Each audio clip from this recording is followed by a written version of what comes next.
Wick. Alrighty, welcome to the PSBS, that is the PlayStation Bull Session Podcast. This is episode 18 now? 18. Yes. And I'm your host, Cody PSN Body Boys. My co-host here is... Andrew Arenas Double Liz here to talk hardcore about games right now. Yeah. And stuff. Mm-hmm. So, yeah, you know how it goes. We got news items, stuff to go over, and... And maybe some announcements later, or maybe a shout out or two that I maybe have. Yeah, long in waiting. Long in waiting. Yeah. But I'm sure I won't get penalized for that too much. It's not like they've given us anything. Just saying. Yeah, well. Anyway. But like I said, we got some news for this week. We mentioned this last week. We were kind of like, well, because we mentioned that last week about like, oh, they're going to announce a new Need for Speed, and it was like the day before. Yeah, and you know that whole thing. That announcement. And now the announcement. So the announcement's here. So now we know what it is. It's not. It's the new Need for Speed. Just going to be called Need for Speed, and they said it's a new reboot for the franchise, and it's going to be developed by Ghost Games, the guys who did Rivals, and and they said it's going to be. They said it's supposed to be going back to the roots of the game, but it's still open world. But they said it's like a nocturnal, so it's going to be like only at night, apparently. Yeah. Or dusk, or however they call it. Mm-hmm. And they didn't show any gameplay or anything. It was just like those little details and like, more to come at E3. Yeah, I'm excited for it. I mean, it sounds enticing. Like, if it has the decent soundtrack and it has a high level of customizable cars, then it's looking really interesting. So I want to see more at E3. We'll have to see. Yeah. What was I gonna say here? But I lost my train of thought for a second. But there's actually some people complaining like, oh, does it need to be a reboot? I'm like, here's the. I don't know. Some people are complaining like, well, does Need for Speed really need a reboot? I'm like, what does it matter? Each game is almost like a reboot, right? Yeah, there's no story. Different variations. Yeah, I mean, there's no like continuous story, and now they're just like no resetting. Like it's just. Yeah, I hate to maybe put it in this perspective because the games are nothing alike, but it's kind of like what Nintendo does, where a Mario game is no two Mario game series are alike, and they're really different. So you could say that Mario gets rebooted every time, but Mario is different, even though it really has no story. But it does. Yeah, because I mean, there's not too often you get like, there's like the sequels, but there's not too often they're like direct sequels, Yeah, it's only based off a really successful kind of take on what maybe the series, because Underground had its sequels because Underground was so successful. So, and Rivals, even though it was fine, I mean, me personally, given how the quality of that game was, I don't think it really took off. So, I think it needed to not square one, but kind of go back a little bit more. And, they had also disclaimed that, Need for Speed hasn't been selling as it used to, which is not a surprise. So, it needs to gain back that mind share again. And I think it can, given if the quality of the game is very good. And I'll be excited to see. Like I said, I was never a fan of Rivals all that much. I don't think Rivals are really that great of a game. So, here's hoping Need for Speed is better. Mm-hmm. Plus, like they've said, I mean, they've taken an extra year of development. Like there was no Need for Speed last year, so they had that extra time to develop and think of it. Mm-hmm. Which I'm excited for. Yeah, and the game goes back to what we were saying last week about developers focusing on the current systems, the new systems, because that's what they said. This new one will be only on PS4 and Xbox One, and I think PC. Yeah, PC also. So it's only focusing on the new system. So there's going to be no last-gen version. Just focus on that. It's running off the Frostbite. Well, the Frostbite engine, so it's going to look really good. Yeah. I mean, I'm not too big into racing games. Like I said that last week. I would love to have more Burnout, but I don't think that's happening. But no, we're getting Need for Speed. Yeah, they're getting another Need for Speed, but I even think because if they thought Need for Speed was back in a place where like it's not selling all that much well, given that the fact you can't really blame Burnout too much because they haven't made games, but like if they did, it probably would have gotten more successful. But now Burnout probably has even less of a mind share than Need for Speed now, so it doesn't help. So they probably looked at like market, and they probably saw that Need for Speed probably has more of an attachment right now, and it's But unfortunate because they basically abandoned Burnout, and Burnout probably would have had more of attention if they made more games. So yeah, well, I think that's the thing. That's the position Burnout's in right now. Like, if they ever did decide to make a new one, he'll have that like nostalgia factor, like, oh, Burnout's back, like that kind of thing. maybe. But Criterion Games, they're already working on that new IP where you like drive everything. That's how they described it. It's like, oh, in this game, any type of vehicle, any type of mode of transportation you can think of, you can go on in this game. And I'm like, okay. So like I better be able to ride a unicycle in that game. Is it? So that must be for only current gen systems, and then PC maybe. Well, yeah, I mean, even what they showed at that game, like the game doesn't even have a title. They just showed that really like rough tech demo thing last year. Saw it. You didn't see that at the E3? Yeah, because was that EA E3 did last year? Yeah, because did you watch the EA conference last year? Oh no, I didn't bother. Okay, the EA one was really weird. Like almost all the stuff they showed was really rough tech demos of stuff that's like 2 to 3 years off. Probably more than that, but yeah, like more. It was really weird. Like when they got to BioWare, like, oh, BioWare's working on a new Mass Effect, and they just show guys drawing concept art, and that's it. And then like, so it's like imagine that whole like power section of the Sony conference, but like basically, and it was like the whole conference where games were like that, like, oh yeah, we're working on a new Mass Effect, and they show them doing concept art, and like, and we got this new IP, and they showed like one still like rendering of a tree, like this is our graphics system, we're working on for our new IP, and they just show a tree, and I'm like, what? A tree? Yeah, Groot. A tree. Groot. Yeah, it's a Guardians of the Galaxy game. Oh my god, BioWare make a Guardians of the Galaxy game. Dang. Well, too bad it's off the Telltale now. And you kiss those dreams goodbye. Oh, BioWare, jump on it, man. Gotta make that Guardians of the Galaxy game. They're too busy now with making Dragon Age DLC and then Mass Effect 4. Yeah. And more Dragon Age. Maybe. Oh yeah, maybe in Mass Effect 4 there'll be like Guardians of the Galaxy DLC, like armor or something. Yeah, they have. Well, wait, I don't know if Disney really has anything with EA, so I don't know. I don't know. To get that That'd deal. be great. That would be interesting. But yeah. But then they got the Criterion games, and they're like, we're working on a new IP. We don't even have a name for it yet. And they show this like really rough demo of like you're in first person, you're like riding a 4-wheeler, then you can switch to a hang glider, then you're on a car, then you're in a dune buggy, and it's like, and they're like, oh, you can like any type of vehicle or any type of motor transportation you could think of is in this game. How did it look? Like, did they ever say what engine it was running on, or is it an in-house engine, or what? I don't remember. I don't know, because EA always contracts their games to like already made game engines, but from the sound of this, I already sound uninteresting. It sounds boring. But I mean, it's Criterion, man. Those guys make Burnouts. It's I know they make good games, and I like Need for Speed Most Wanted, I believe it was called. And or no, remember when they made what was that game called? What? Black, right? Yeah, Black. The first person shooter. Mm-hmm. Criterion made a first person shooter. A lot of people forget that. Like, yeah, those Burnout guys. Yeah, they made a first person shooter. Yeah, a lot of people forget about that one. I remember that one fondly, but I don't know. I already want to move on from all this racing nonsense. Racing nonsense. Yeah. No, until real stuff gets announced and real stuff. Yeah. And the game better work at launch. There you go. There you go. Whatever. Pre-order paywall and all that stuff. Good for EA. Okay. Well, speaking of other announcements, yeah, speaking of other announcements, what was it? Capcom announced last night that they're working on Resident Evil 0 HD. Resident Evil 0 HD. Oh, yeah, going off the success of Resident Evil 1 HD, because that was a huge success for them. They said that was like the fastest selling downloadable game on PlayStation ever or something like that. And no, this is pretty cool because like, yeah, I played Resident Evil 1 many times. It was still cool to play it again, seeing kind of the up-res thing and playing again on PS4 with trophies, But Resident Evil 0 is different. Like, that was a GameCube exclusive game. Yeah. And that one, oddly enough, actually stayed an exclusive. They never re-released it on PS2. Mm-hmm. Unlike all those other, Capcom exclusives that eventually made it to PS2.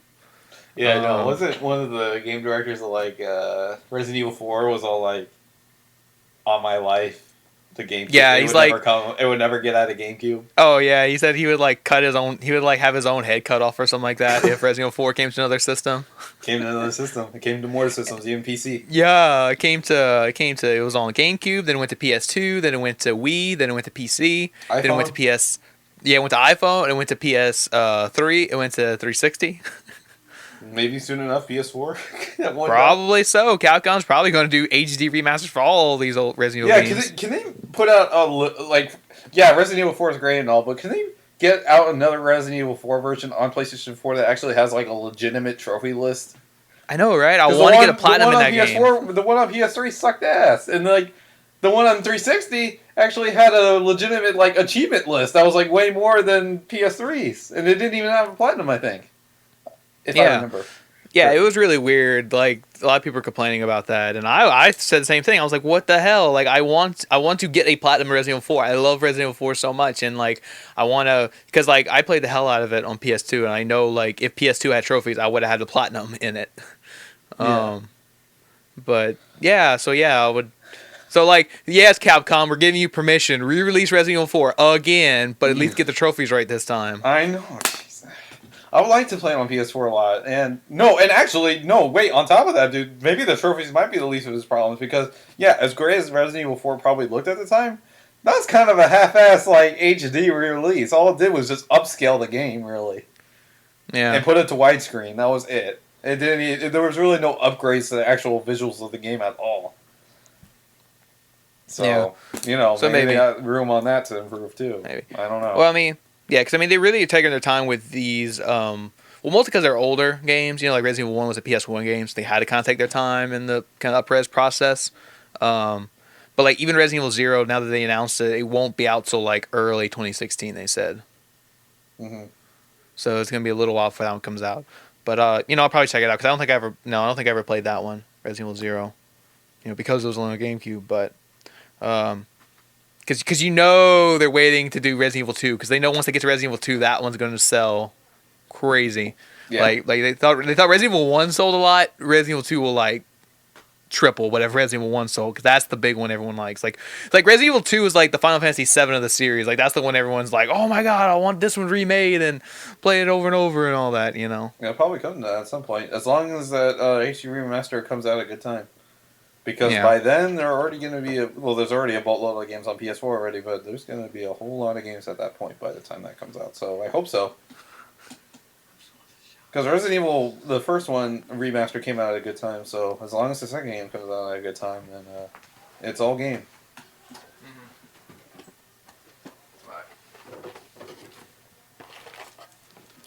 Yep. What else we got? What else we got? Yeah. Let's see. Let me pull up my notes real quick. I got sidetracked for 1 second. Let me see what I got. Yeah, if I sound away from the mic, I was grabbing something. Let's see. Oh, this is something, yeah. So Sony announced that they're doing the E3 theater experience again this year. Yeah. Yeah. Now, here's the thing about this. So if you don't know, they did this last year, and basically what they did was you go to a movie theater, and they like live stream the E3 press conference in a theater on the big screen. So it's a pretty cool event. I went last year, and they gave you like the bonuses, like the $10 PSN card, and I know you had high hopes because you wanted like The Last of Us Remastered. And... I had high hopes for it last year because it was their first one, and like it was a limited event. Like they only did it in like 400 theaters or something like that. So like I was expecting them to like give out like, cause that's what they stress. They're like, oh, go to the event and get a big prize, or like a surprise or whatever. You get like a thing for going, and I was like, oh yeah, they're giving us like free copies of Last of Us Remastered or something. Like I was expecting something big, Yeah. No, but I went last year, and we got this like little VIP ID lanyard badge thing.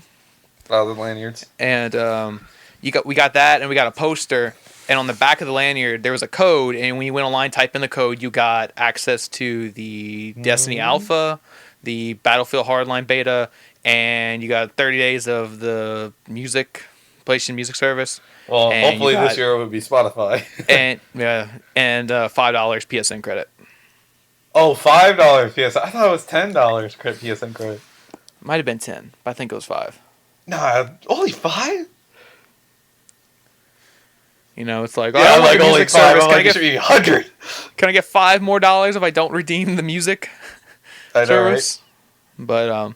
But no, it was a fun event because it's really cool to like see other like-minded people. Yeah, like you're in a crowd with people and like you got these like reactions. You the reactions, like it was awesome, you know, because like it was almost like being at E3, you know. Somewhat, yeah.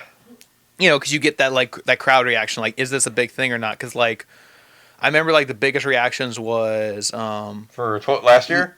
For last year, yeah, for last E3 was Little Big Planet 3. When that logo came on screen, it blew everybody's mind. Like, what? Little Big Planet 3? Like, no one was expecting that to be announced. Yeah. You know, like right there with the demo. And that was going to come out this year. And come out this year. So everybody was like, oh my God, people were like freaking out for that in the crowd.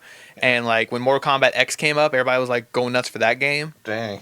And then Batman got everybody, floored everybody. Oh my God, Batman! It's almost here. Yeah, we're a month away. God, dude. But not wait.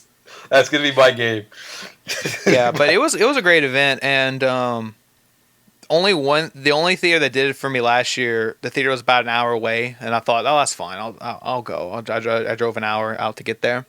But the theater that hosted it last year actually closed down since then. Ooh, son. So like I got really worried, like so who's hosting it this year if that theater closed down? You know?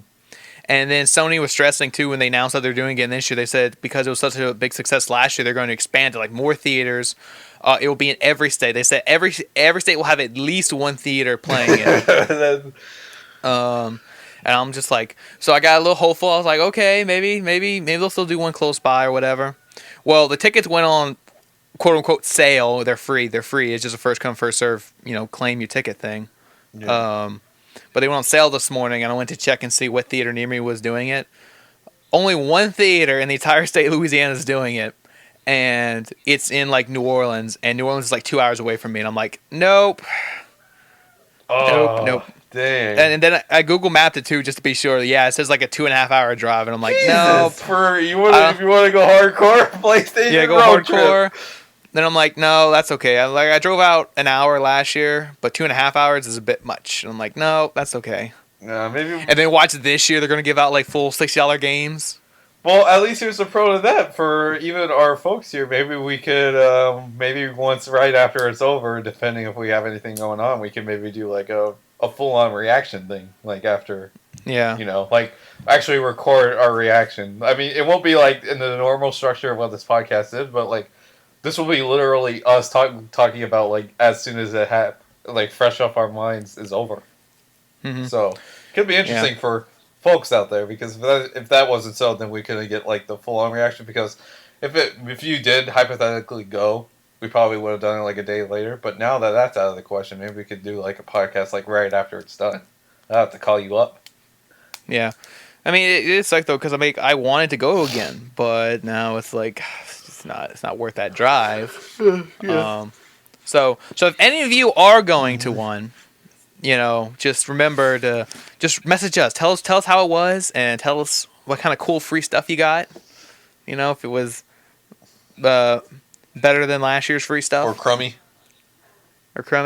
You know. I mean, there's at least something in here, and I know someone at S.H.I.E.L.D. would at least like it. Oh, yeah. Sure, if anybody knows that, but okay. Because, dude, I am going to be so pissed if, like, I find out that everyone did get, like, a code for, like a game? For a full retail game or something. Like, I like am the going order? to be, like the order. No, like, I'd be pissed. I'm going to be pissed. Because, like, the reason I was so, like, almost sure that we were going to get a game, you know, at last year's event was because they did something. On getting a damn game. Well, no, because they did something similar with Uncharted 2. Like, Uncharted 2 did a thing where, like, yeah, they did this, like, really limited event where, like, they were playing, like, clips of like, Uncharted 2 in theaters or something like that. Yeah, but that was, like, super limited. Yeah, I know, it was super limited, but, like, everybody who went got a free copy of Uncharted 2, like, a week before the game came out. Yeah, I know. Yeah, I remember that. I thought it was for Uncharted 3, but yeah, it was Uncharted 2. It was Uncharted 2. But yeah, so I got excited, like, because they did it for Uncharted 2, and that's, guess what, a Naughty Dog game, and I was, like, expecting them to be, like, show off Last of Us Remastered and be like, and everyone in the crowd gets a free copy, including the people in the theater experience, and then we just go nuts. Go nuts. Yeah, game I get to play again. Yeah, that's free this time. I know, right? 60 frames. Yeah, whatever. Yeah. That's funny though, but I don't know, dude. If there's any free game I think they give out, is the Order. That's like I always think. Like Order's like that giveaway game now all the time. Maybe it's the Order. I don't know. Maybe we should talk about only way to this of what the PlayStation Plus is for next month of June. Oh yeah, speaking of free games. Yeah, free games. Yeah. What we got for June of PlayStation? Speaking of free games, using that segue there. Sony put out their PlayStation Plus games for next month for June this week, so we can go over those real quick. Let's see. Maybe we start from the bottom up since the top one's pretty big. Tell me something about some of these. I only know one of the games. So. Let's go from the bottom up. So on Vita, we got Futurinum ED Deluxe. EP Deluxe. Don't know what that is. Sounds like a game. But sounds like a game, but it's cross-buy with PS4, so you get a Vita and a PS4 edition or copy or whatever. Also on Vita, we have Super Exploding Zoo. Also sounds like a game. Yeah, on Vita and PS4, so it's cross-buy. On PS3, we get Call of War as Gunslinger. I think that game was actually pretty cool. Oh yeah, a lot better than the Call of War game. We don't speak of that one. No. And also on PS3, we get Cloudberry Kingdom. I'm like lost. I'm like lost in a corn maze. I've heard of that one. I think that was a good one. I don't know. No. Okay, and on PS4, we're getting Skulls of the Shogun Bonafide Edition. Okay. Yep. I don't know that one. See, here's the thing about a lot of these games. They don't sound real. Like they sound like placeholders because Sony can reveal an awesome lineup at E3. Break those out. Like all these are like not even real games. They're just throwing people off. Guess what? You're getting the Order. You're getting the Order. Yeah, like it's like they bring out they show the chart and then they like pull a string and then they flip and it's like, no, these are the real games you're getting because these games aren't actually even real. You're getting the Order 1886. You're getting Knack. Just because dude, my friend is really boasting that like the very first because he doesn't count the Injustice dude because the Injustice is also on PS3. So he says first full retail PS4 game is Knack. Because he doesn't count Injustice because, the contingencies there. Which maybe I wouldn't either. I mean, it is a PS4 game. But it was a $60 or $50. Was it 50 or 60 when that one launched? I don't know. I don't remember. Basically free now. But, I don't know. I mean, maybe I say either Knack or Order 1886. Well, anyway, but the big game on PS4 that we know is real, coming to PS4 next month, is Metal Gear Solid 5 Ground Zeroes is going to be free in June for PS4. And that's pretty big, because, I mean, this is the one everybody was guessing for a while was going to be free, Yeah. Especially now because we know Phantom Pain's coming out in September, so this is a nice way to get people on board with it. Right. Like, hey, you've been playing Ground Zeroes in June. You have plenty of time to really play it and all that, and get you ready for Phantom Pain in September. It'll only take you like a day, half a day, less than half a day. Well, yeah, for the story, but for the sake of like playing and doing the bonus missions and exploring, messing around. Yeah. I've never messing around in that game, but I mean, this month is pretty. It's one of the more months to come out in a while. I mean, yeah, there's probably some good stuff here, but yeah. I mean, we were so spoiled by last month because last month was really good. Yeah. But I don't know. It's a strange situation for me because my Plus is expiring this month. So, I mean, am I gonna upgrade in June? Probably not. So I'll probably wait till July's offerings. So, but I don't know. Plus, I mean, we always hope for E3 to come around and have some surprise announcements. Like, here's this free stuff. Here's Power Season 2 already. We secretly filmed it at the same time as season 1. That's how confident we were. But wait, that's a question. Would Powers actually bring me over to go to Plus like right away? No. No. But plus, I'm curious to see if other publishers throw out some free games, because like that's what EA did. EA did that big thing last year, where they were like, where were that was at PXS? PSX? Oh, PSX. I thought that was at E3. No. Oh no, that was at PSX. Damn it, I was thinking that was E3. But that was still cool. What they did was they kind of came on stage and say, "Hey, we like PlayStation. Here's some free games." You know, like on Vita you got Need for Speed for free. On PS3 you got Mirror's Edge for free. But on PS4 you got freaking Plants vs Zombies Garden Warfare, and that was awesome. You know, you get that for free. You know, so you know, I don't know if I don't know if they would do something like that for E3 again, where like a third party would come up and be like, "Here's some more free games," you know. Yeah. Because, you know, that's the big thing, like this instantaneous, like we show something, we announce it, and it's here, you know. Yeah, I see what you mean. But I have to wait and see for that. Exactly. But in all, I mean, it's a solid month on PlayStation Plus. I mean, people shouldn't get disappointed. I mean, those games that came out last month, they'll last you a while anyway. Oh, yeah. So, you know, it's kind of the slower months. So then, you know, you get time to actually catch up. Yeah. You know, people are playing Witcher 3, playing Destiny, playing other things. Yeah. And why do you need free games next month when you got Batman? Well, yeah, I know, exactly, right? So. That's all you need. And Witcher. And Witcher, yeah. And, yeah. Mm-hmm. But, yeah, so that's the free games for the month. But, anything else? else? Yes, we got two more things right here I want to go over real quick. Two more things, and then we can talk about something else. I got something. Okay. I got something. We'll get there. Okay, two news things real quick.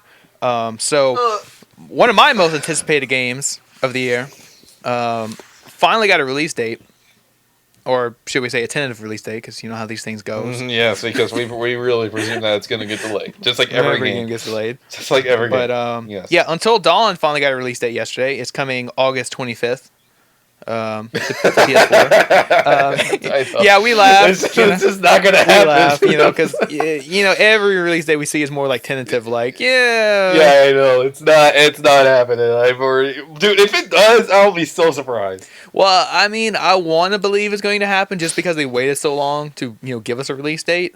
Yeah, but it's every game that gets delayed. Yeah, I will not. It's natural. Yeah, I will not be surprised if they get delayed till October. Like I know it's like the very last minute, last minute thing.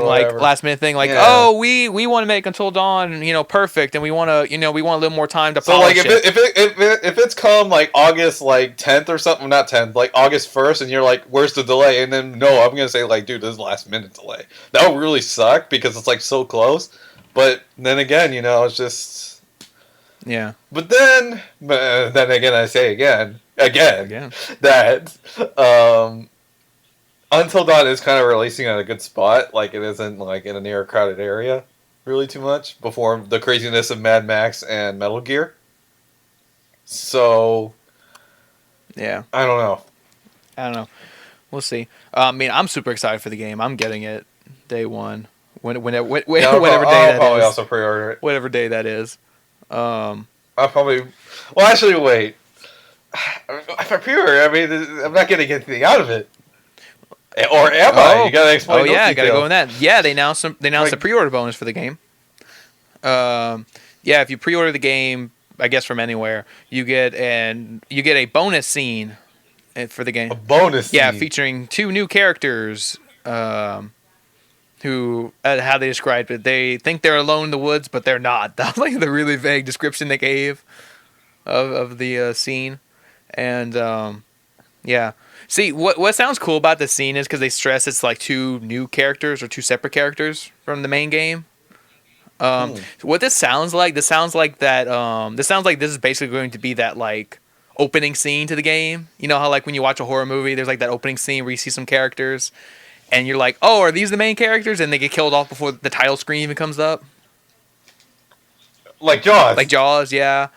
Or wait a minute. No, that broke that convention. The title screen of Jaws came up before the first kill. No, think of the one of the Oh, movie. dude, no.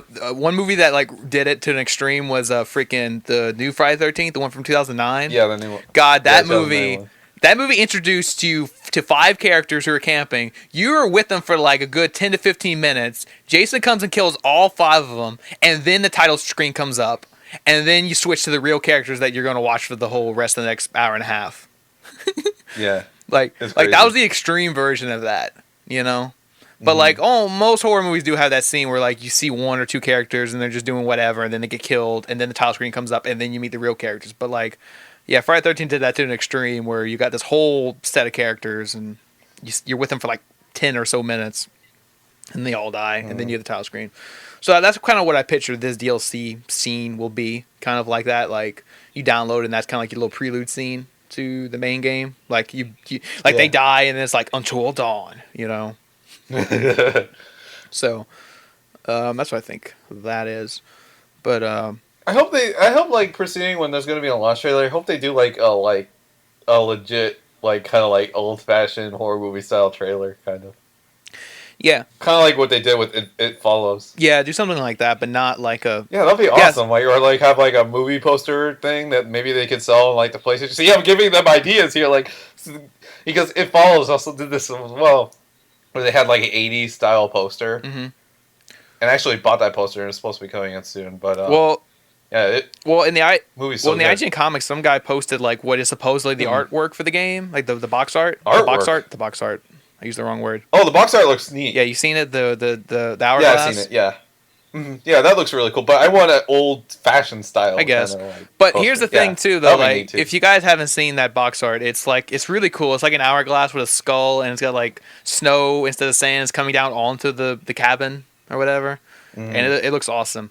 But here's the problem with that. It had the Peggy 18 on the side, so Peggy 18. yeah, so that's the UK rating. So that's guys wondering, well, if that's the box art, is that the UK box art? Because sometimes that happens. Probably. It always changes. No, dude, it always changes for so many Like, games. what was the big one? Heavy Rain had a completely different box art in the UK compared to what we got in the US. You know? Yeah, no. So there's a very strong chance that we here in America aren't going to get that box art. Probably not. And then Uncharted, it changes. I think the only one that probably may have stayed the same. I don't think. Wait, no. The Order had different box art in other territories. Yeah. The Order had a cooler box art in other territories than here. We are going to get the most generic box art ever. Here's what here's what the box art is going to be for the US. We're going to get the cabin at the bottom, and we're going to get the floating heads above the cabin. and I won't be surprised by that. And you're going to have, like, the floating heads above the cabin, and you're going to see, like, maybe the killer in the corner or, like, at the bottom where the cabin's at. And that's probably what the U.S. one's going to be. See, by then you're going to be begging for, like, an old 80s style poster. Yeah, I don't want the of, floating heads Until Dawn. thing, you know, where it's just, like, always that need to put the floating heads on posters. Yeah. It's like, but... I don't know. And that developer, I forget their name. I keep... Supergiant? Is it Super Giant or Super Massive? Supermassive. No. Yeah, it must be I think Supermassive. Supermassive. Please make an 80s style poster. That'd be great. Oh, yeah. I'm sure people will buy it. But, yeah. So that comes out August 25th. Currently, you know, before a delay, possible delay. But, yeah, I'm super excited for the game. Yeah, me too. Like I said, I'm going to... Even though it's getting Probably possibly going to get delayed. But I'm going to get... It's like we know We're it's gonna not get super delayed. but But, just don't hold yeah, your hopes up. like I said, I'm getting a day one, whatever day one is. Super excited. And then one more thing to talk about real quick. Now normally, because you just brought up pre-order bonuses, like for Until Dawn, you know. Yes. So normally this game I wouldn't talk about because we're not too big into sports games, but this kind of caught my attention. So they announced that NBA 2K16 is coming out on September 29th. All right. To, you know, PS4 and all that. But here's the weird thing. They said it's coming out. It comes out September 29th. But if you pre-order it, you get the game. You get early access. You can get the game on September 25th. You get the game 4 days early if you pre-order it. Okay. And it is like, and it's through everywhere. It's not just like a digital thing. Like when you they go through PlayStation, like, no, if you like pre-order at GameStop or Best Buy or whatever, you can pick it up on September 25th if you have it pre-ordered. So that is interesting, and I always hope these, especially since NBA 2K has had a rough launches online over the past couple of years because the games are so popular and a lot of people play them online. I just hopefully think that this year they got it down, and I hope it works fine online. yeah. So So many people have had issues, and that was the thing that turned me off to the series. Is it's just unfortunately that it's kind of had that quality drop a little bit. So I kind of hope it picks up this year. yeah. Well, like I said, I just found it weird and notable. Is like I said, is the weird pre-order bonus because it kind of goes back to like what we are talking about like a week or two ago about how like you didn't like the Day Zero edition of Call of Duty. Yeah, I wasn't a fan of that day zero. I get a day one. I don't get a day zero. Oh, Or negative negative one. one. Yeah, but this is different. This is like 4 days early, and like I don't know. Well, I mean, I guess sports games aren't as competitive online as they are like what it is with Call of Duty. They are, and you take your time with them, and nowadays with FIFA and NBA, you have those microtransactions with like the players and the cards, so those are really valuable. Yeah. But it's only 4 days, not that much, and I know it's Call of Duty. Call of Duty's Call of Duty. It's its own beast of its own. Mm-hmm. Well, with sports games, it's fine. It's not that much big of a deal. Yeah. But, I mean, if I were to get NBA 2K16, I probably wouldn't get it at launch. Just saying. You're going to get it day one, not day -4? Oh, no, not even day one. Like, I would probably wait a little bit before some patches. Yeah. Online. Because it'd be funny if like you did pick up the game 4 days early and when you load it, it's actually not even at 1.0. It's like at like 0.9 or something like that. And like you have to wait for the day one patch to make it at 1.1 or 1. Or to even like play it online. Yeah. It's like a really rough cut of the game. Oh Lord! At this point, it wouldn't faze me. So yeah, but yeah, that's all the news on my news list here. So. All right. Well, I wanted to do this section of the podcast that we haven't done in a while that maybe we could do, and it wouldn't be run too long because we probably won't have this podcast run too long. But we should do a monthly, not really a monthly checkup, but just kind of a checkup of what we're playing. We're playing, yeah. We got some good stuff coming out. No, I'll probably go first. Yeah, you can go. Good. What I've been playing recently, I've been playing a lot recently. Right. I finished Wolfenstein Old Blood, love that a lot. Platinum that one. That was a bit of a bitch to platinum, but it was good. It was a damn good game. I love Wolfenstein so much. I really hope they announce a sequel at E3. I know it's too soon, but I hope they announce a sequel of Wolfenstein in some form at E3. Sure, it was successful enough to be a sequel, warrant a sequel. What else have I been playing? Some Lego Batman 3. It's just Lego games, Lego. And then basically now that it has been my obsession now is Dying Light. Ooh. I freaking love Dying Light. It is weird because, I bought it at launch at first. I played it for a little bit and then kind of like teetered off of it a little bit. But now that summer and, I'm off and everything, now I've been playing it and now I'm like freaking obsessed with Dying Light. Like, I've been playing it so freaking much. The game is spectacular. I love this game. And I'm so mad that I didn't get the season pass because some DLC came out for Dying Light this week. Was it? With the stadium, co-op and thing? Parkour, yeah, and some parkour challenges. So, yeah, it was on sale last week. So, unfortunately, if you guys didn't pick it up, it was around like $14 or $13. So now season pass is back at $20. But yeah, Dying Light is such a fantastic game. And I know a lot of people out there probably already know that, and a lot of people have played Dying Light. But now, since I really dug more deep into it and like beat the story, and like I'm just about to finish every side quest. Yeah, it's fantastic. Yeah. Probably, the big reason why I teetered off of it was because, like, the trophies, it's glitched and, like, things about it, were not polished. So, like, I wanted that polish to come out, and it was there, and boy, was it worth it to wait. Oh, yeah. Warner Brothers Interactive is having a crazy good year. No, they're having a crazy good run. Like, they're now basically the two games I'm playing are Warner Brothers, Lego Batman and Dying Light. No, but I mean, they're putting out... And now with Witcher 3? Yeah, well, no, they're putting out a lot of games. They put out Dying Light in January. They put out Mortal Kombat X in April. They put out The Witcher this month. They're putting out Batman next month. And Lego Jurassic World. Jesus, they're on a roll! Yeah, and in the fall, you got Lego Avengers. Oh, that's right. And I don't know if they have any other big thing for fall, but Mortal Kombat X Complete oh Edition. yeah, yep. So But yeah, I mean, now they should be taken kind of seriously up there with Ubisoft and EA, possibly. I mean, I know they don't have as many franchises, but they put out quality shit. So I mean, yeah, because like The Witcher and Batman are going to be nominated for Game of the Year. Probably, yeah. Oh, well, Dying Light's my game of the year so far. I love Dying Light.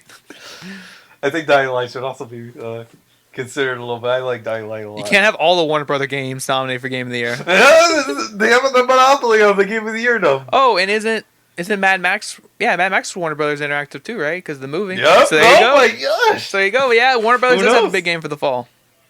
If Mad Max lives up to the legacy of the movie this year, we'll have to see. Yeah. So yeah, Warner Brothers Interactive is really up in their game. And then they had Shadow of Mordor last year, which was my game of the year for last year, Shadow of Mordor. So, I love Shadow of Mordor. Mm-hmm. So, they are on a roll. Oh yeah. Because like we mentioned, they published the game I'm playing right now, The Witcher 3 Wild Hunt. Yeah, The Witcher 3 Wild Hunt. And that came out last week. Yeah. I haven't purchased the game yet, but yet you have. I have. So, you played it for a while. How many hours do you think you've logged into Witcher 3 already? I don't know. It's weird. The game does not have a counter. That is very odd. Yeah, because how does it not, for an RPG like that, how does it not have a counter? It's weird it doesn't have a counter, because even Dragon Age had a counter, next to your save file. Yeah. It's weird that Witcher 3 does not have a counter? Unless I'm just not seeing it. Maybe it's on my save file. If I... It's not in any personal statistics? Maybe I just didn't dig for it enough. But as far as I know, there's no counter that I've seen.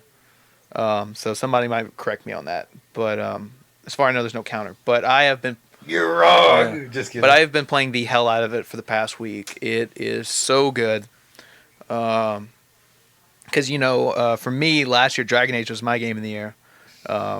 So I love kind of the open world, kind of exploring RPGs, And that's kind of like what The Witcher kind of fits into that, the open world RPG. And the game's so massive. You just walk and you go to this huge map, and then you're sitting there, you're exploring this whole area, and you think, oh, this area is pretty big. But then you look at the map and you zoom out, no, this is just one area of a bigger world, Yeah. You could go around and just dick around for 15 minutes and get nothing done. Yeah. And what's so good about the game is there's a whole lot going on, but you never feel overwhelmed by it. Yeah. You really ease into this open world, and you kind of feel okay, kind of really getting used to it and doing all things. Because, it doesn't do that thing you don't like where everything's on the map at once, And that helps you not feeling overwhelmed. When you pull up the map, you saw a bunch of little white dots all over the map, you feel overwhelmed, Right. But no, as you explore, the dots open up. But the whole map is there. You can see the whole map at once. It's not fogged like Far Cry or something.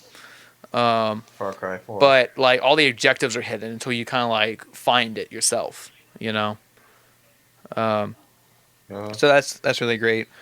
So I just love all that. And then it's another thing where you have choices. You can just pick what you want to say, and your decisions influence things and all that. So that's really fun.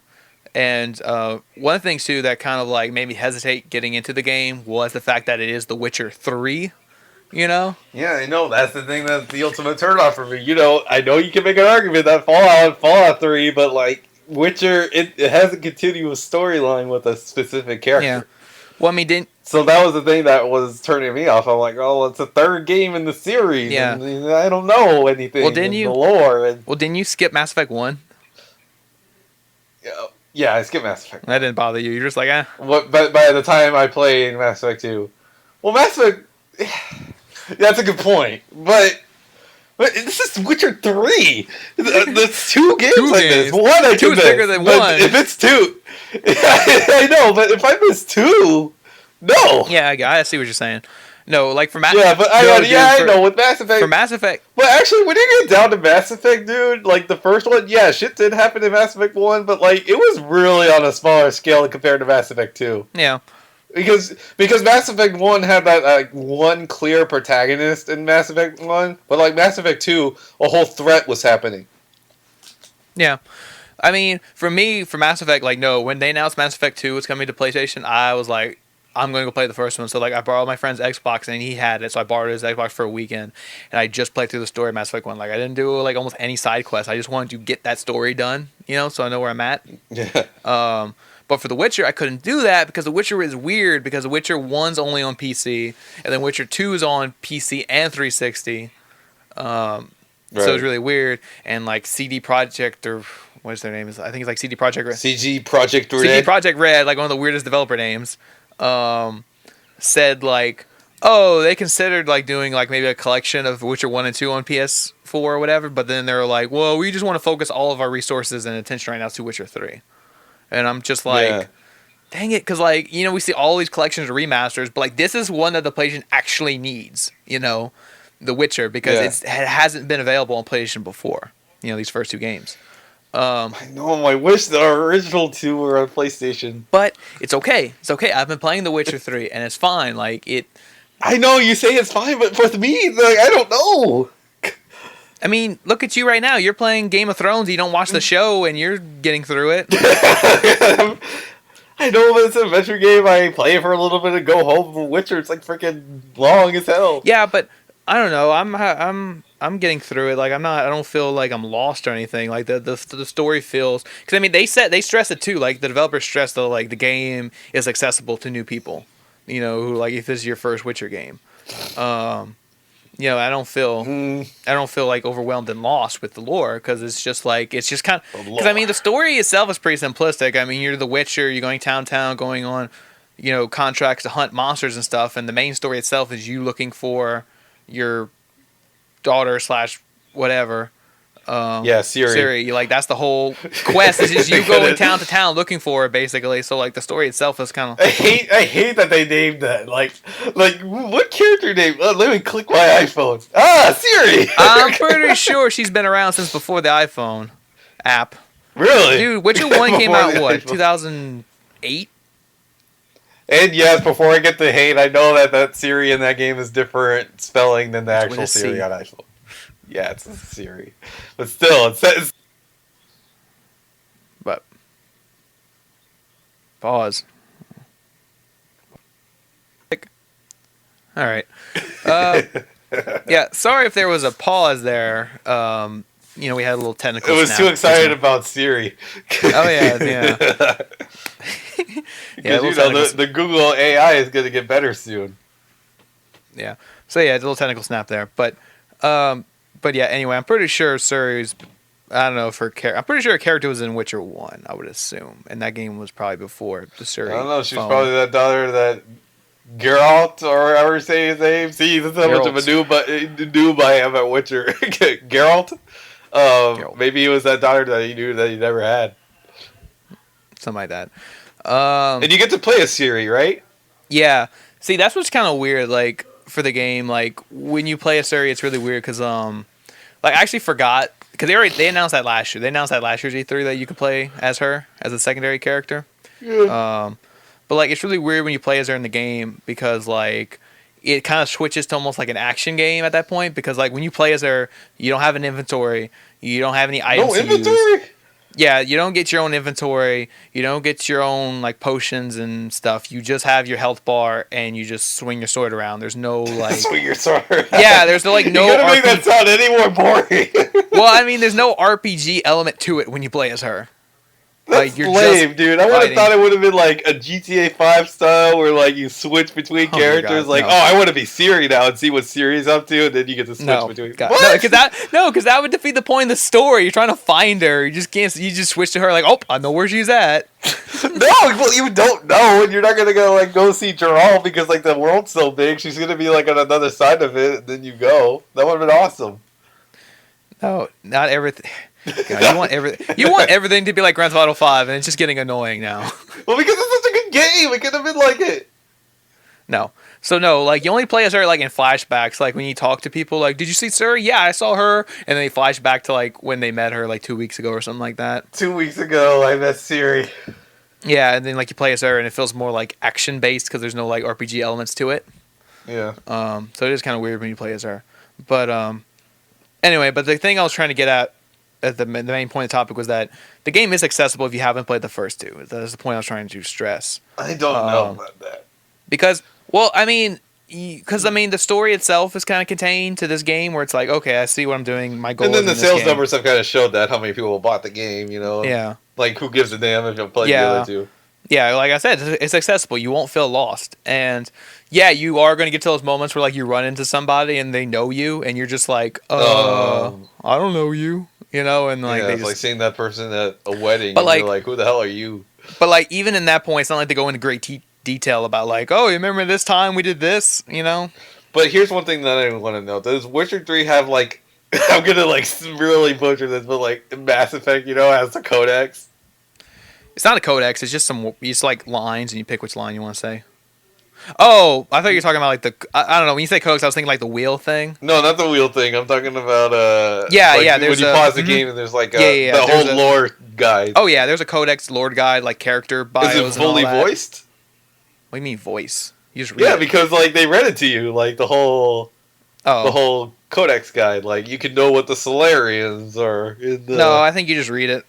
Not that I hate reading, but oh lord, gonna have to do a lot of wiki. Yeah, but no, there's a whole code. You're gonna go read a wiki, but you won't read the codex in the game.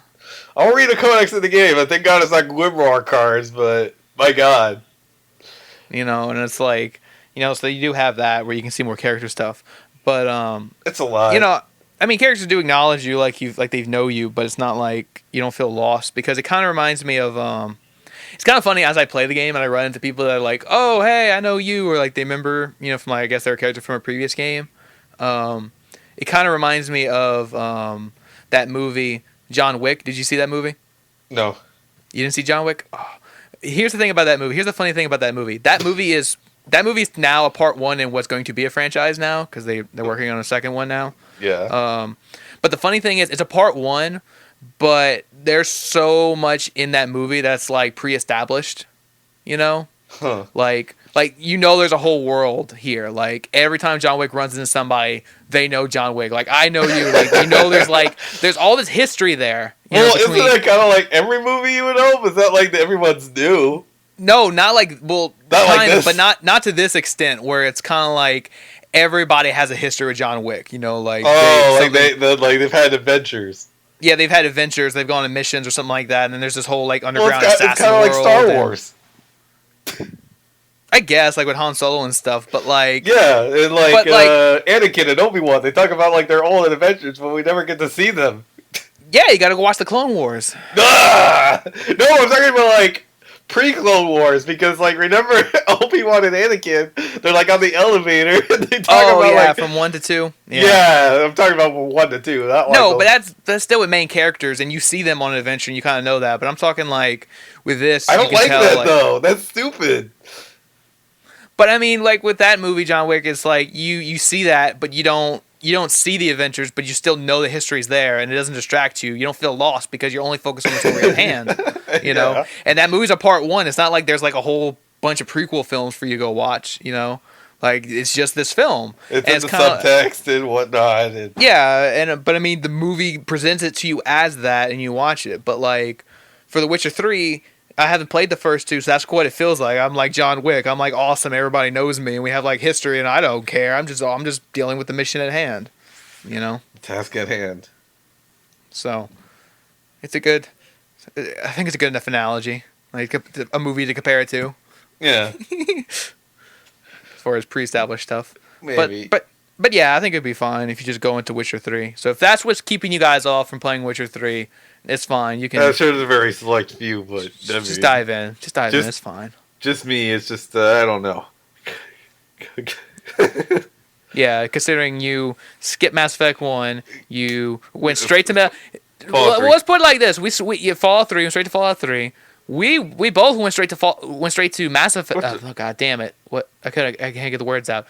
Me and you went straight to Metal Gear Solid 4, and if we can go straight to Metal Gear Solid 4 and still get through it, you can handle The Witcher. Oh yeah, I did go into Metal Gear. That was the first one I beat. Yeah, and Metal Gear Solid 4 is insane if you haven't played them all. So yeah, if you can play Metal Gear, if you got through Metal Gear Solid 4 without playing the old ones, you can handle going through The Witcher without playing the old ones. That's a good point. Then I guess there's really no contest there. Yeah. Hmm. But then again, Witcher is much longer than Metal Gear Solid 4. Yeah, but most of the time you're not even doing the story. You're doing like side quests with people that don't know you. You know, just random villagers like, "Hey, there's a werewolf in town. Can you kill him for me?" And I'll be like, "Sure." Yeah. So it's not even directly related to the story or whatever. So it's kind of like, the story's not brought to the forefront all that, not too much. Like I said, there's just those moments where you do run into people that know you. And I am curious in Witcher. That's something I'm going to have to wait and get an opinion on when I actually play. I'm curious about the combat. How can I describe the combat? Yeah, that's weird. I don't know. Like for what I've watched a lot of the combat. I'm like, the one game I could probably compare it to. Not Shadow of Mordor. Not Shadow of Mordor. The one game I could probably compare it to would probably be Assassin's Creed. The combat. Oh! Because I mean, it's basically like, okay, I got my sword, and then you can when they attack, you can parry, deflect, and then counter, and then use your heavy attack for square, and then heavy attack triangle, and then the light quick attack is square. But I mean, when it comes to sword, yeah, that's what it is. But they throw in they got the crossbow on top of that, and it functions a lot like Assassin's Creed. You equipped it as your alternate thing, and then you press R1 to quick shoot it, or you can hold R1 to aim it. And you got your bombs. You can quick do like Assassin's Creed. You can quick throw it or whatever, or aim it. I'm not sure because I'm not too fond of Assassin's Creed combat. Yeah. I'm not one of the haters of Assassin's Creed combat, but like I don't like it. Well, yeah, actually, it's a lot like the Assassin's Creed combat. Now I'm describing it. It's always a thing because we excuse large RPGs from probably not having the best combat because remember Fallout 3, right? Like Fallout 3's combat sucks. Yeah. Like I think we all know why Bats is there. Yeah. Just saying. I mean, that's weird, right? Like, I always wondered, like, what people would have thought of Fallout 3 if it didn't have VATS. Would people really speak of the game differently? I mean, the game still has its story, but, like, it still has that shitty combat. Yeah. So, I don't know. Yeah, but I mean, well, if anything, too, like, you have that combat, but then you have magic on top of it, like, you can learn and upgrade spells and stuff. So you can, like, have that in combat, too. Kind of like Dragon Age. Yeah, but not to that extent. Like you there's only 5 spells in the game, and that's it. You're not constantly. Well, I mean, that's the whole point of a Witcher. That's the lore of a Witcher. Witchers don't have. Well, yeah, because the Witchers don't have a full comprehension of magic. He says that like we only know a handful of like basic spells, like a fireball or something. A fireball. Yeah, so you're not going to sit there and learn like advanced spells. You can upgrade your spells and make them more powerful, but you're only going to have those base 5 for the whole game. Right. Because that's just the lore of being a Witcher. But I mean, it's like you said, when it's a giant open world game, the combat you kind of don't really think it. You kind of forget it because you're just so into it, like just going on the missions and exploring. And then when you get into combat, you kind of just you just hurry and kill them because I'm like, I want to keep exploring. I don't care. I will kill you and just move on. So you don't think of the combat. Yeah, because I can't even say. I mean, who knows? Maybe I'll really like the combat of The Witcher. But if I play, I say it sucks. You can't really say that because Fallout 3. We love and praise that game, but like it has shitty combat. Yeah. I mean, that's just my opinion. Fallout doesn't really have the best combat. I mean, it's pretty janky. So, here's hoping it's better than Fallout 4, but, yeah, I'm just very curious about the combat of The Witcher. People always say, like, oh, why can't The Witcher have combat like Bloodborne or like, Shadow of Mordor? Well, I'm like, I don't know. It couldn't. I mean, I love Shadow of Mordor, and I like the combat of Shadow of Mordor. Maybe I could have wished that Shadow of Mordor's combat translated to... Because Shadow of Mordor already copied other... Well, not copy, but, like, really heavily inspired by other games. Yeah. Even from some coding that you have told me. Yeah. Assassin's Creed 2. But, it's like not everyone can have Batman combat. I wish. Even though Batman's so good. We're going to see more...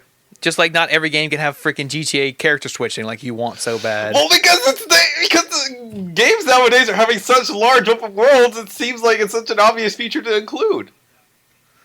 Well, not every game has. Well, not every game, but like Batman Arkham, I really feel like Batman Arkham Knight is that first game to really do that. Yeah, but I just don't see how it works because, like, let's say we don't know yet until it's out. Well, we don't know, but I don't think it's like that because I mean, let's say they're making it sound like that. They make it sound like that, but like, let's say you're in combat or you're about to go to a mission as Batman, but you're like, no, I want to play as Robin. You switch to Robin, now you're on the other side of the map, and it's just like, I don't know if that's to that extent, but it's like maybe something akin to that, maybe. I don't know. I hope it's like that. I mean, by then it would have taken 2 years to get a game that's really kind of taken that inspiration of that game design, and I hope it's there because I like it. It has a place for that in other games because games are getting so big and vast now. I think Witcher would have benefited from that in some way because the map is so damn large. So it would have been neat. I know maybe story-wise that would have not made any sense, but I think it would have been cool. It would have been cool. Like, now I'm on the other side of the map because wait, on Witcher is there fast travel? Yeah, there's a fast travel system. Okay, then. Because in GTA there's also fast travel, and then the game I've been playing, Dying Light, there's no fast travel. So, I don't know. Dude, you got to play Dying Light with me and Chief because we got to do a trophy. Oh, the 4-player one or the 3-player one? Yeah, the 3. Yeah, you have to play like a set of like missions with like other players. The same people. Yeah. We would have to play it in yours because I'm almost done with all the missions, so we're gonna have to do it in yours. Yeah. But Let's see. Good Witcher discussion. Yeah, it's a really good game. Don't get put off by it. It's a sequel, and don't mind my co-host. He doesn't know too much about the Witcher stuff. You're just guessing things. More Witcher do. I mean, I've watched a lot of The Witcher 3. Don't get me wrong, but like I don't really know much of the lore of The Witcher. Like, well, I don't know too much of it. Well, yeah, I mean, I don't know too much of it either because actually, like I said, I keep stressing that I have not played the first two, but I played a lot of the third one. So that's why I'm telling you about the third one, and then you here just shouting like mispronunciations of names and guessing how it works. Siri. Siri. Oh, so you say Siri now? It's Siri. Siri. Oh yeah, I'm gonna ask Siri on my phone. Siri, where's Siri? Siri, where's Siri in The Witcher? It's over there. Like, okay. All right. Let's go over there. But yeah, so that's good, and we're a little over the hour mark, so we can kind of wrap this up. Yep, I won't be doing my announcements. Sorry, that's gonna be next week. Oh, we gotta save it for next week. Speaking of next week, real quick before we wrap up, next week will probably be our E3 prediction episode because I've always wanted to do that. that's why I look forward to is doing an E3 prediction podcast episode. Going over that, kind of like what we predict to see happen at E3 because E3 is still another like 3 weeks off. So we're going to do it at the two week mark, 2 week before E3. We thought about doing the week before, but we didn't want to be like, oh, well, the leak's already out, so we didn't want to cheat. Oh. Because at that 1 week mark, a lot of stuff's already going to be leaked out. Like, oh, yeah, this game's going to be announced next week, So we'll get some of our results in advance. Yeah, so if we do it 2 weeks ahead, we can get hopefully ahead of some of those leaks. So yeah, we'll be doing that next week. But yeah, with that though, this has been the PSBS, the PlayStation Podcast, episode 18, and I'm your host, Code TPS and Bye Boys. My co-host here is Andrew Arenas, double is. Everyone enjoy the week. Play Game of Thrones episode 4. Yep, that's out. And whatever else is out. Yeah, I really don't know. The Witcher's out, man. Witcher's out though. You can buy that twice, or I really don't know. Continue playing it. That's that sort of thing. I might buy it someday. We'll see. One day. I would have to, but the Game of the Year discussion. So, but I don't know.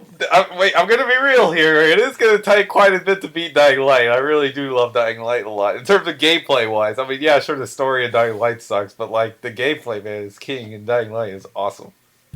So we'll see. I mean, Witcher looks really good, but I mean, we'll have to see if it beats Dying Light. Yeah. It will take quite a bit, and I'm not joking about that, just to be silly. Dying Light is a really good game. Yeah.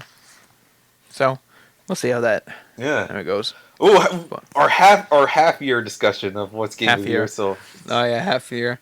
well, it's not really much. Not much. Yeah, I know. Sometime in June we'll be at the halfway through the year, and we'll just be like, basically it'll be this same discussion again. Yep. I'll probably You'll say talk about Dying Light. I'll keep talking about Witcher. Or Batman Arkham Knight. Yeah, well, Batman's the end of June. We'll have to wait till after Batman comes out. Yeah, it's gonna have to be after Batman comes out. But all right. Yeah. But anyway, so yeah, this is the end of the PSBS episode 18, and hopefully we'll see you guys next week. And click.